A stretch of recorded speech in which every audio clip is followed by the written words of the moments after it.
Here we go again. I hope you're all keeping well and not going out of your minds with this isolation business. As promised, is a quick, easy, straightforward buzzer. I've got a few guys who are just starting out with their fly time. They're using their time on their hands at the moment to get stuck into a bit of fly time and doing a great job of it. And I'd just like to show you a nice, easy buzzer just to get the proportions right. You don't need loads of materials to make a very, very good buzzer. There's millions of patterns out there, as we all know, but basically buzzers, black, olive, quill, and probably the only three you need really. And this is a nice easy one, and I'm sure you'll have the materials to tie this with. So thread, just black for me, it's the UTC 140. If normal tying thread, the normal uni thread in 8/0 or 6/0 is absolutely fine, whatever you've got in your tying kit. So let's just start off and catch that in just at the back of the head. And everything I do when I'm tying these flies, I like to keep it all even on this hook here, so we don't get any bunching up and we don't get any unsightly bulges on the hook. So I always start at the top and work down, and when I'm tying in materials I generally start at the top and work my way down. So for this buzzer we're going to have a nice silver rib, just a very, very easy silver rib. And there's a silver wire, just standard. This is a medium fine silver wire. Take a little length of this off and offer this in, and this is going to be your rib for the back of the hook.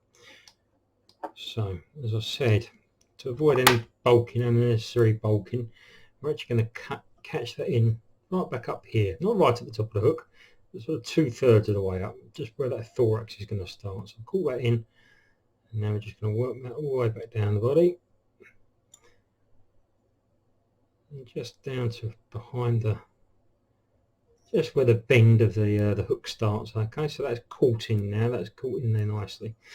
I'm going to bring that back up again, and really you don't need to make these buzzers too busy, because we're going to end up too big and too fussy, so we're going to end up covering them with 2 or 3 coats of Sally Hansen's hardened nails, and that'll actually give it its bulk. What we're more looking for is the taper in the body here. Okay, we're going to try and taper this down. So I've come back up again once, and what I'm going to do now is I'm going to go back down again, but not all the way. I'm going to go down about halfway there, that's fine, and then I'm going to come back up again and stop just there. And this is the area that's going to be the thorax here. You see at the top here, we're going to have plenty of room up here. So that's what we're tapering I feel that we need. So it doesn't look like much now, but when you add the varnish in afterwards, that we're going to give a nice slim tapered effect. So with the wire thread, we're just going to run that up and start to rib the body. Nice bit of space between the turns, and again as it comes up the hook, just start to open those up and increase the spacing of those turns, and it adds to the tapering effect of the buzzer. Bring that up, and then we're just going to catch that in just there, like so. A couple of 2 or 3 turns to catch it in, and that's fine, just like that. You've got that nice ribbing coming up over the top. Now you can wiggle this. A lot of professional fly tyers wiggle this to snap it. I wouldn't recommend that if you're starting, because what you're likely to do is pull this whole thing all the way back through again, and you've got to start all over again. It takes a bit of practice just to wiggle this. So with an old pair of scissors, and always an old pair of scissors cutting wire, just trim that off. Boom, done. Okay, right. This buzzer is going to have cheeks. Very simple again, stuff you've probably got in your beginner's fly tying kit, in your first fly tying kit you've got. So we're going to take a little bit of silver tinsel. Okay, just box standard silver tinsel. That's going to be the cheeks. Now I know a lot of buzzers are tied with orange cheeks and yellow cheeks and all sorts of other colours, very, very effective, but don't underestimate how good a silver cheek buzzer can be. It can be a phenomenal little pattern, especially on a day with a little bit of sunshine, certainly sometime when there's a little bit of clarity in the water. This little buzzer, when you're fishing places like Chidborough and other small waters and the big lakes as well, can be absolutely deadly. And sometimes having a simple fly, keep it simple, keep it stupid. So I'm taking off a nice little length of the tinsel there, and all I'm going to do So I want this to end up either side of the cheek. So I could cut this in half and off either side up, but the easier way to do that is just actually run that underneath your time thread that's hanging there and bring it all the way around so it's stuck there. So it's trapped itself in there now. Okay, it's not going anywhere. What we're going to do is we're going to lay one side and then the other. So this one side here, I'm just going to catch that in and bring that back to where I want it to finish. And then the other side, which you're going to see, same thing there. I'm going to bring it round, okay, catch it in all the time, give myself plenty of room behind the head there, catch that in and run that all the way back like that. Nice and simple, nice and easy. Okay, now to build the thorax up. So I say you don't want to make this huge, because when you add this varnish on here, this really will bulk this fly out. So we're just making a bit of a thorax at the top here. And for me, that's going to be plenty there. That'll do me. Just like that, it's fine. Bring the thread up to just behind the eye. Now with these two cheeks, okay, you're just going to pull them forward. One there and one there. So they're just by the eye, okay. And you've got a grip of both of them. Take a wrap of time thread, just lay it over the top of them, and that locks them in. All right, now should you need to adjust these, you can just adjust them ever so slightly. I think that looks pretty good on that side to me, pretty good on this side as well. So we're going to lock that in, 1, 2 turns, bring the tinsel back, and then just wrap in front of it as well, okay, to lock it in. I'm going to trim this excess off now, as close as you can. 1,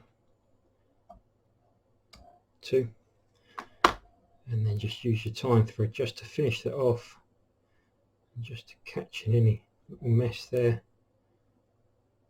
That's all you need. That's fine, that's plenty. Looks fine that side as well. Again, this is what I love about buzzers. Is in the tine you've got these nice diamonds, but when you put the varnish on them, they really come to life and take the shape. So just from there, we're going to whip finish. I'm not going to build up too much of a head. Pull it down, bang. That's it. Okay. Nice, easy, simple fly to tie. Now this is the bit when it's really going to come to life. You can see the proportions. You can see you've got the nice thorax there. Okay, your cheeks, they're not too big, not too long, and then you've got the tapered body running all the way down with that ribbon running up it. Sally Hansen's, hard as nails. Love this stuff. Love it for buzzers. I'm just going to start working. Don't put tons of it on because first coat's going to soak in. Just make sure it all gets a nice covering. You'll find this first coat will settle in and soak in, and the second coat will really bring it to life, and the third coat just makes it bomb proof, because these buzzers will take an awful lot of punishment once the trout get on them. You can see how all of a sudden that completely changes that fly and turns it into a real lovely looking buzzer. Look at the shine on that. You can really see why that's going to be a successful pattern for the rainbow trout, especially for freshly stocked rainbow trout. A little bit of sunshine on the water, and yeah, it's going to be a little killer pattern. I hope that helps. Hope that gives you an idea of, you don't need millions of different materials to tie a very, very effective buzzer pattern. Something as straightforward as that. A little bit of silver tinsel, a little bit of silver ribbon, silver wire, and you've got yourself an absolute killer of a fly there, and that will work anywhere. I guarantee it, that will work anywhere. Lovely little fly that. So I hope that helped, and give us a like, give us a subscribe, and I'm sure you'll be seeing more of these videos in the next few weeks, because I'm getting bored out of my brains. Thanks very much. Bye bye.